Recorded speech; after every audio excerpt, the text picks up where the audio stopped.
Pai amantíssimo, fonte de luz, de amor, de sabedoria, agradecemos a oportunidade de estarmos aqui reunidos em seu nome. Agradecemos a espiritualidade amiga que nos antecedeu, preparando todo o ambiente para nos receber, que nos envolve com muita luz, com boas energias, para auxiliar o nosso equilíbrio físico, emocional e espiritual. Enquanto estamos aqui, a espiritualidade trabalha em cada um de nós nas nossas necessidades, nos trazendo o conforto, o lenitivo e atendendo às nossas necessidades de acordo com o nosso merecimento e o nosso entendimento. Por isso a importância de estarmos em sintonia, de esquecermos todos os nossos problemas do lado de fora, para que aqui dentro possamos ser amplamente auxiliados. Vamos envolver o palestrante da noite, pedindo que a espiritualidade inspire, trazendo as informações necessárias para cada um de nós e permitindo que a nossa mente esteja aberta para compreender aquilo que ele nos traz. Mais do que isso, que essas informações possam nos acompanhar, nos auxiliando nas mudanças necessárias, no aprimoramento necessário, para que tudo aquilo que recebemos, para que tudo aquilo que aprendamos, faça parte do nosso dia a dia. Abençoe-nos, Senhor, no propósito de aprender.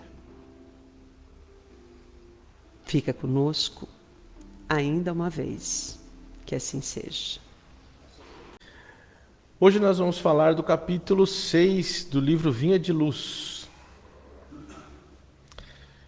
Esse capítulo é danado. Antes, porém, acho interessante fazer um registro que esses encontros aqui no centro e em breve lá, aqui no centro não, aqui na Amélia Rodrigues e em breve lá no Bezerra de Menezes mesmo, são encontros terapêuticos, não são encontros assim aleatórios. Existe uma energia terapêutica que precede o encontro e que atua durante o encontro de acordo com as necessidades que nós temos. De maneira que eu tenho escutado uns testemunhais que algumas pessoas falam assim: eu não recordo muito bem o que você disse.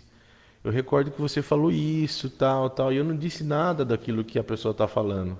Foi a forma como a pessoa traduziu, espiritualmente falando, aquilo que foi narrado, aquilo que foi exposto e que era importante para a pessoa. Isso são os efeitos do encontro espírita, né, das reuniões espíritas, das palestras espíritas. E desejamos, claro, como sempre, que os problemas, as dores, as enfermidades, as dificuldades em geral possam ser afastadas de alguma forma em favor da paz e da renovação. Muito bem, capítulo 6 do livro Vinha de Luz. Hoje nós vamos falar do livro Vinha de Luz. O capítulo 6 tem o título chamado Multidões. Multidões. Quando eu recebi, eu li e fiquei já bastante entusiasmado com o texto, com o título, com o conteúdo, e nós vamos explorar isso aqui durante o nosso tempo, de maneira que eu já começo provocando a todos nós da seguinte forma: quanto vale o resgate de uma alma? Quanto nós estaríamos dispostos a investir para o resgate de nossas almas? Quanto que vale? Quanto que podemos mensurar em termos de valor. E o que é o valor? Né? O que pode ser colocado nessa balança para nos resgatar? Esse capítulo vai provocar muitos insights em todos nós. E Emmanuel passeia por o benfeitor Emmanuel passeia por essas situações, por essas narrativas, e nós vamos aqui, de acordo com a nossa interpretação, dividir com todos vocês. Esse capítulo 6 começa da seguinte forma. Emmanuel separa um trecho do Evangelho de Marcos, capítulo 8, versículo 2. Então ele separa só um pedacinho, que diz assim: tenho compaixão da multidão. Jesus. Eu vou repetir. Tenho compaixão da multidão. Marcos capítulo 8, versículo 2.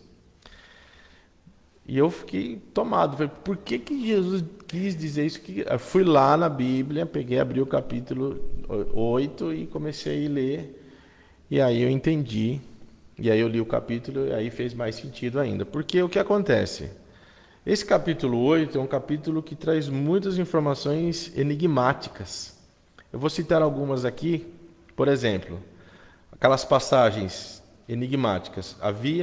Eles estavam, as pessoas que acompanhavam Jesus, quando ele disse que tem compaixão da multidão, as pessoas estavam acompanhando ele há 3 dias, talvez até mais. E ele disse o seguinte: há 3 dias de peregrinação, já são 3 dias de peregrinação, e as pessoas não têm o que comer.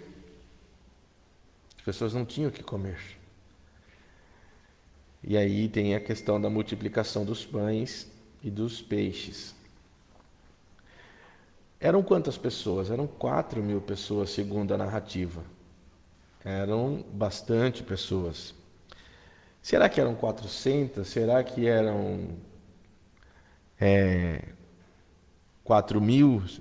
Quanto será que era? Quem será que contou? Não dá para ter uma ideia assim exata. Talvez isso seja simbólico. Mas eram poucos pães e peixes para uma quantidade maior de pessoas. E aí todo mundo sabe que teve a multiplicação dos pães e dos peixes. Quantos pães haviam? Aí entra a questão dos números bíblicos, né? Eram 7 pães. A questão do número 7. A questão do número 12 também, que haviam 12 locais para se dividir os pães e os peixes. Nesse mesmo capítulo, Jesus fala sobre o fermento dos fariseus, né? Quando a gente separa o fermento do fariseu, né? O que Jesus quis dizer com o fermento e por que cita os fariseus? A cura do cego, nesse mesmo capítulo. A cuspida nos olhos, né? A narrativa diz assim, que Jesus cuspiu nos olhos do cego e o fez enxergar. Então, assim, o que significa isso traduzindo para os dias de hoje, para a realidade de hoje? O que isso realmente quer dizer? A saída da aldeia, tirou o cego daquele ambiente e se retirou daquele ambiente e aí o curou. Olhos de ver e ouvidos de ouvir. Está tudo dentro desse capítulo 8 e os versículos, né? Que daí não é só o versículo 2. Nesse mesmo capítulo tem: que dizem os homens que sou eu, né? No caso Jesus. E aí os discípulos dizem: uns dizem que é João Batista, outros dizem que é Elias, outros dizem que é um dos profetas. E que vocês acham que eu sou? O que vocês dizem? Nós dizemos, Pedro disse, né? Que tu és o Cristo. E aí tem aquela passagem também enigmática e reconhecida. Ah, bendito és tu, né? Porque não foi tu que falou, não foi você que falou, Pedro, foi o Espírito de Deus que pela sua boca falou. E aí Jesus narra, olha, mas eu vou ser crucificado, né? E aí o povo Pedro especificamente fala assim, não, nós vamos lutar, e aí fala, afasta-te de mim, Satanás. Tudo isso está nesse capítulo. É muita coisa, é bastante coisa. Jesus diz ainda, para salvar a sua vida, você vai ter que perder ela. A outro enigma, né? Como que é isso, né? Que jeito que é? Como que processa? Como que procede isso? Também diz lá, toma sua cruz e me segue. Se você quer se salvar, toma a sua cruz e me segue. Como que é isso? Que cruz é essa? Qual que é a lição que está por trás disso? De que vale ganhar o mundo e perder a alma? E ainda no final ainda diz assim, essa geração adúltera. Então tem muita coisa nesse capítulo 8, onde Emmanuel só separou a parte que Jesus diz, eu tenho compaixão da multidão. Então, que multidão que é essa que ele se refere? É aquela multidão daquele tempo ou somos todos nós, enquanto elementos da sociedade que formamos as multidões? Ou seria um recado fixado no calendário permanente do tempo para que nós pudéssemos consultar em algum momento e aí tomarmos a nossa cruz, por assim dizer? Então isso faz tudo parte da introdução desse capítulo 6. E raramente eu tenho costume de ler o capítulo em si, mas esse não vai ter jeito. Eu vou pedir licença e vou ler para que a gente possa, no decorrer das outras explanações, lembrar os trechos, e aí nós conduzirmos de uma forma mais didática. Então Emmanuel diz o seguinte, os espíritos verdadeiramente educados representam em todos os tempos grandes devedores à multidão. Raros homens, no entanto, compreendem esse imperativo das leis espirituais. Em geral, o mordomo das possibilidades terrestres, meramente instruído na cultura do mundo, esquiva-se da massa comum ao invés de ajudá-la. Explora-lhe as paixões, mantém-lhe a ignorância e costuma roubar-lhe o ensejo do progresso. Traça leis para que ela pague os impostos mais pesados, cria guerras de extermínio, em que deva concorrer com os mais elevados tributos de sangue. O sacerdócio organizado quase sempre impõe-lhe sombras, enquanto a filosofia e a ciência lhe oferecem sorrisos escarnecedores. Acima de todas as possibilidades humanas, entretanto, a multidão dispõe do amigo divino. Em todos os tempos e situações políticas, conta o povo com escassos amigos e adversários em legiões. Jesus prossegue trabalhando. Ele, que passou no planeta entre os pescadores e proletários, aleijados e cegos, velhos cansados e mães aflitas, volta-se para a turba sofredora e alimenta-lhe a esperança, como naquele momento da multiplicação dos pães. Lembra-te, meu amigo, de que és parte integrante da multidão terrestre. O Senhor observa o que fazes. Não roubes o pão da vida. Procura multiplicá-lo. Então é assim, é nesse espírito de advertência, de amoestação, de alerta, chamando atenção para as questões espirituais daquela época e de hoje, por assim dizer, porque esse tema é muito atual, quando ele provoca com relação às questões políticas, com as questões de liderança mal liderada, que leva o povo ao sofrimento, e às guerras e aos tributos de sangue. Então tudo isso faz parte desse capítulo, que nós vamos agora explorar ele com mais intimidade.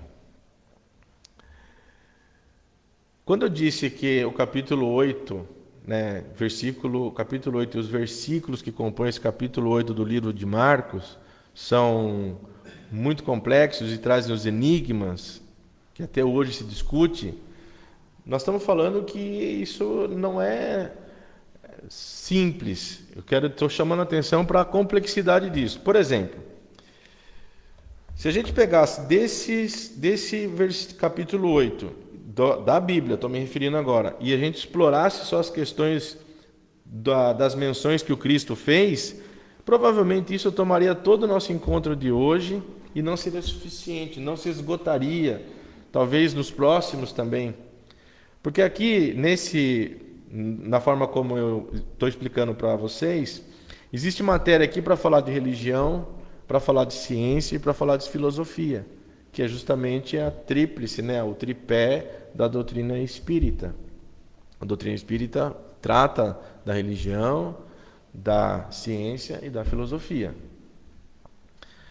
Então, por exemplo, se a gente pudesse falar um pouquinho sobre isso, a capacidade de curar de Jesus, que ele praticou em vários momentos. Os seus conhecimentos acurados de medicina, das leis, enfim, de tudo. Afinal de contas, ele é engenheiro, ele é arquiteto do nosso planeta, o governador do nosso planeta. Poderíamos falar também do magnetismo humano, da capacidade que nós todos temos, que trazemos conosco, quando nós manifestamos a nossa alegria, a nossa felicidade, que entusiasma no exercício, muitas das vezes, da fé, em algumas pessoas uma fé inabalável, de tal forma que quando chegamos perto de uma pessoa ou frequentamos algum ambiente, a nossa presença ou a presença de pessoas dotadas desse magnetismo contagia e modifica o ambiente, e muitas vezes no toque de mão, a aproximação através desse magnetismo produz nessa outra pessoa uma alegria que cura. Nós sabemos que isso é uma verdade hoje em dia. A ciência prova isso, tanto que já é discutido isso dentro da comunidade científica, a ponto de descobrirem o ponto de Deus no cérebro. Então isso não é uma coisa que eu posso falar e você acreditar ou não. Isso está constatado. Então o entusiasmo, a alegria, a energia positiva é contagiante e ela modifica, ela transforma. Isso em Jesus era potencializado a um nível que nós não temos condições de entender. Quem ia visitar Chico Xavier em Minas Gerais dizia que à distância, não sei de quantos quilômetros, já sentia uma mudança no seu estado de espírito. E quem dera nós conseguirmos isso de alguns metros, já estava bom já. De alguns metros já está bom. E é engraçado como os animais, na sua sensibilidade, percebem coisas que a gente não percebe. Eu moro no 11º andar. Quando algumas pessoas vão me visitar em casa, a minha cachorrinha já sabe, e eu não sei ainda. E ela já sabe que alguém vai chegar, está subindo pelo elevador. Eu falo, não é possível isso? Como que eles têm esse sensor que capta? Eu falei, isso já seria bom já. Para mim já seria ótimo isso. Eu não tenho. Então, o que chega para a gente hoje, quando muito, é uma mensagem de WhatsApp e às vezes não é nem boa. Assim como a gente também manda as nossas mensagens por aí. Prosseguindo, então, Jesus nessa sua capacidade no seu potencial energético, se fez humilde e veio para cá, veio ter conosco, veio viver aqueles anos, os 33 anos de Jesus. E Emmanuel vai além, ele não explora esse lado desse texto, que a gente poderia falar, que como eu disse aqui na introdução, ele vai além, ele elege esse capítulo, na minha forma de interpretar, para nos advertir da seguinte forma: ele dedica um pedaço grande desse capítulo para falar de política. Nós não vamos aqui entrar nos méritos da política, claro que não. Mas ele fala assim, especificamente com a responsabilidade de quem lida com as multidões. Então ele está falando assim, quem tem um cargo de liderança, quem lidera, tem uma responsabilidade. É isso que ele quer dizer aqui.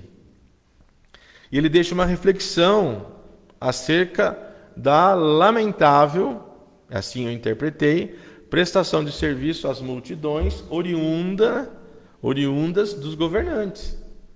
Ele deixa claro isso no texto. Vocês podem voltar lá depois e reler. Pois eles detêm o poder e as chaves para fazer as mudanças de cenários, no entanto, eles renunciam. E eu não estou condenando aqui porque eu nem tenho condições de fazer isso, porque isso não é uma missão fácil, não é uma coisa fácil. Mas a gente sabe que, né, quem é espírita e é estudioso sabe, né, assumir uma missão, assumir um compromisso e aí reencarna. Aquilo que ficou claro na sala de estudo, no mundo espiritual, ela é meio que apagado. Fica fragmentos daquilo, ficam noções daquilo, ficam estímulos daquilo, mas através das relações sociais e das circunstâncias que se desdobram diante de nós, a fim de que a prova do exercício a gente consiga superar, muitos não superam. E aí acabam caindo, e nesse cair, perdem a oportunidade. Eu tenho certeza que agora muitos de nós estamos vindo à tela da nossa mente algumas imagens de pessoas poderosas que tiveram oportunidade e talvez ainda tenham oportunidade e escolheram outros caminhos, que são os caminhos da vaidade, que são os caminhos do orgulho, que são os caminhos do egoísmo, infelizmente. E eu não estou falando isso em tom de condenação, é uma realidade. E a bula para o sucesso está no Evangelho, o guia. Muito bem. Pergunta Enem 2024, né? O conhecimento é privilégio? Né? Conhecimento é privilégio? No meu entendimento, é uma responsabilidade.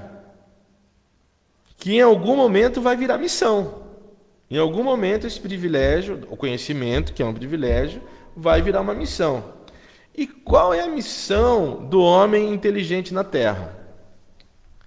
Qual é a missão do homem inteligente na Terra? Se vocês puderem depois ir lá no Evangelho segundo o Espiritismo, no capítulo 7, Bem-aventurados os pobres de espírito, em Instruções dos Espíritos, nós temos um recado de um espírito protetor chamado Ferdinando, que deixou a sua contribuição para Allan Kardec, que foi anotado na cidade de Bordeaux, ou Bordeaux, como está aqui traduzido para o português, em 1862.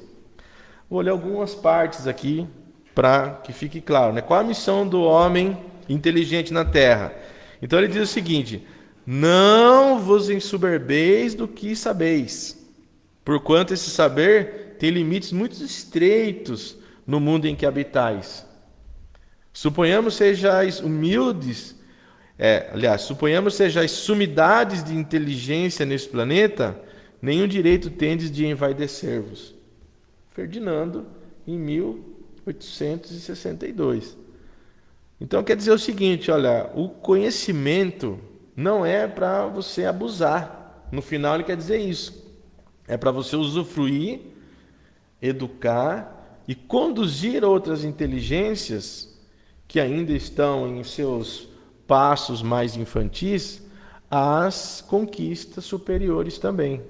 Essa é a mensagem de Ferdinando em 1862. Ele faz outros exemplos bastante simples. Ele fala o seguinte: a enxada do jardineiro que o jardineiro entrega a seu ajudante não mostra a este último que lhe cumpre cavar a terra. Então ele faz uma coisa bem simples, né? Para que serve uma enxada? Não é para cavar uma terra? A enxada não é para matar ninguém, porque e se o ajudante erguer a enxada e correr contra a vida do seu patrão, que é o que acontece? O pessoal pega a inteligência, se aposta do poder e reverte em cima da população, fazendo a manipulação, a manobra de massa. Então isso tem uma conta para pagar.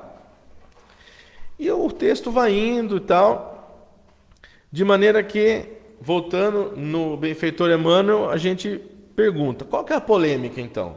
Porque é isso que eu quero deixar claro aqui e dividir com vocês. Por que eu preciso saber disso? Por que Emmanuel deixou isso de herança para nós, como aprendizado? Porque eu não sou político, não entendo que aqui nós estejamos na figura de políticos, talvez alguns que nos assistam sim, mas no caso, quem está aqui, não. Você é líder, um líder de X, Y, Z pessoas, de quantidade? Se você é, ok. Se você não é, então de repente você pode estar se perguntando, mas essa informação talvez não seja para mim. Aí é que está o ponto, porque em alguma medida todos nós somos líderes. Você pode ser o líder da sua casa, você pode ser o chefe da sua família, você pode liderar, claro que pode. E se não lidera grandes empreendimentos, em algum momento você vai liderar, se não nessa vida, em uma próxima. A questão é o quanto preparado eu estarei para não morder a isca. É isso que esse texto quer nos trazer como alerta. Porque caso contrário, vira uma leitura como outra qualquer. Entendi, não pode fazer isso, não pode fazer aquilo. Mais ou menos como eu já disse aqui outra vez, e o Edinho também fala isso nas suas palestras, eu tenho certeza que ainda deve usar esse exemplo. Faz tempo que eu não assisto uma palestra dele, mas me recordo que ele disse o seguinte: é como aquela pessoa que estaciona o carro no lugar proibido, que ele sabe que está proibido, mas não está convencido que vai ter problema. Porque ele fala assim, eu estou informado, mas não estou convencido. E aí deixa o carro assim e fala, é só 5 minutos, eu vou ali e volto rapidinho e não tem problema não. Quando volta, está lá a multa. Parece que brota, né? Alguém brota assim do chão em algum lugar e coloca a multa lá. Mas vai reclamar como? Não estava informado? Estava, mas não estava convencido. Não estava convencido. Então aí é a mesma coisa aqui. Então nós temos a informação.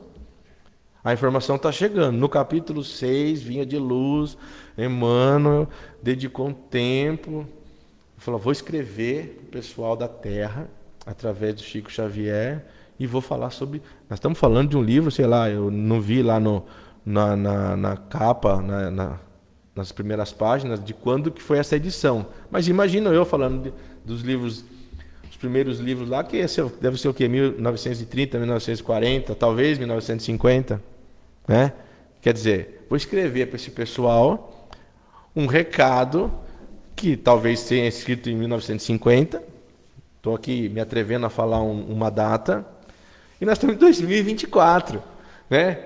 E daqui a pouco vai ser 2030, daqui a pouco vai ser 2050, daqui a pouco nós vamos tudo embora. E daqui a pouco a gente volta, né? E a lição prevalece. Por quê? Porque nós estamos falando de coisas eternas, coisas permanentes, coisas que não se perderão com o tempo, não diminuirão seu valor. Aqui está falando que é do quê? Do conhecimento. Muito bem. O que a gente pode resgatar aqui? Lá do texto que eu li, do capítulo Multidão, né? Multidão. É multidão ou multidões? Deixa eu ver aqui, acho que é multidão. Oi? 1952. Olha, tá vendo? Obrigado, Agripina. 1952, a edição desse livro. Quer dizer, um recado que foi dado em 1952. O título, né, é Multidões. O que eu destaquei aqui, que vale a pena a gente se debruçar um pouquinho e dar mais uma explorada. Fala assim, que isso é muito discutido. Tenho certeza que esse assunto é discutido. O meio espírita discute isso bastante. Quer ver? Os espíritos verdadeiramente educados representam em todos os tempos grandes devedores à multidão. Ou seja, né? Se a gente pegar historicamente as guerras, como começa uma guerra, né? Como começaram as guerras? Aí podemos falar várias, mas podemos só para efeito didático aqui duas, né? As guerras santas. Como começou a Guerra Santa, né? Então, quem é do Cristo contra quem não é. Agora, quem era do Cristo e quem não era? Aí quem foi? Foi o poder. E essa guerra durou Quase 200 anos. É muito tempo. Matou muita gente. E os responsáveis por isso? Porque tem responsável. Quem liderava era responsável. Por mais que talvez tivesse alguma boa intenção, dentro da ignorância da mentalidade da época, a lei é implacável, ela vai cobrar. Mais para frente, a Guerra dos 100 Anos, Inglaterra, França, matou muita gente. Você vai na Inglaterra, país desenvolvido, né? Você chega lá, as coisas mais ou menos funcionam muito mais do que aqui na nossa América do Sul. Vai na França, a mesma coisa, Europa. Só que o que acontece? Tem beola também, tem problema lá agora. Então, seja no individual ou seja no coletivo, que é o karma coletivo lá, a conta chega. Inevitavelmente, quer a pessoa acredite ou não acredite. Como nós somos espíritas, claro que esses exemplos são um pouco genéricos, porque senão a gente vai aprofundar muito, mas como nós somos espíritas, nós temos informações, e essas informações vão ser cobradas para a gente. Porque em algum determinado momento, depois do expurgo e dos arrependimentos, o espírito roga, assim nós aprendemos, a espiritualidade maior, a chance de reorganizar sua vida, ou seja, o seu passado, vivendo uma vida presente / futuro. De que forma? Servindo. É na servidão. Não na opulência, não na cobrança, não usufruindo e manipulando as massas. É servindo. Se Jesus, na sua grandiosidade, veio para servir, quem de nós? Né? Quem de nós?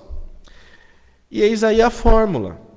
Não por acaso, como diz Jesus mesmo disse, quem quiser ser maior entre vós, seja aquele que vos serve. Então, essa é a dica, essa é a deixa que a lição nos traz. Ainda, explorando mais um pouquinho o texto de Emmanuel, diz o seguinte: raros os homens, no entanto, que compreendem esse imperativo das leis espirituais. Traduzindo, quer dizer, muitos homens, e hoje a gente vê isso aí com a exposição da mídia, vêm dotados de grandes inteligências, mas não têm, as questões morais não estão acompanhando no mesmo passo.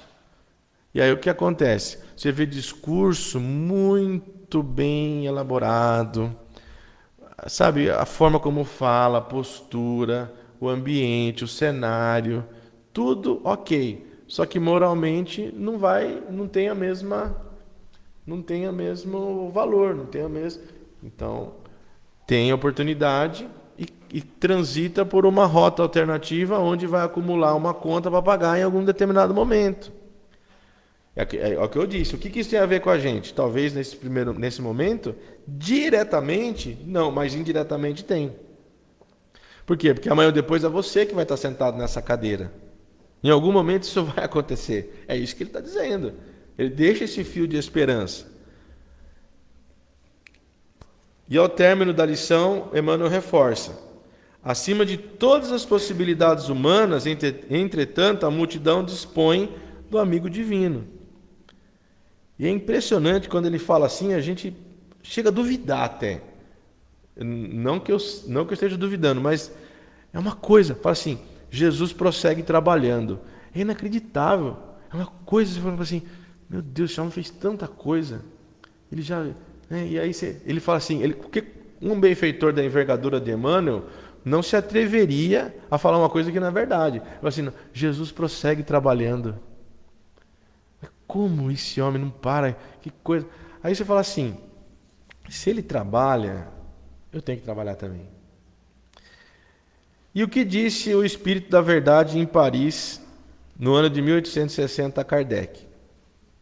Disse assim: espíritas, amai-vos, eis o primeiro ensinamento, e instruí-vos, eis o segundo. Que é o que estamos fazendo aqui.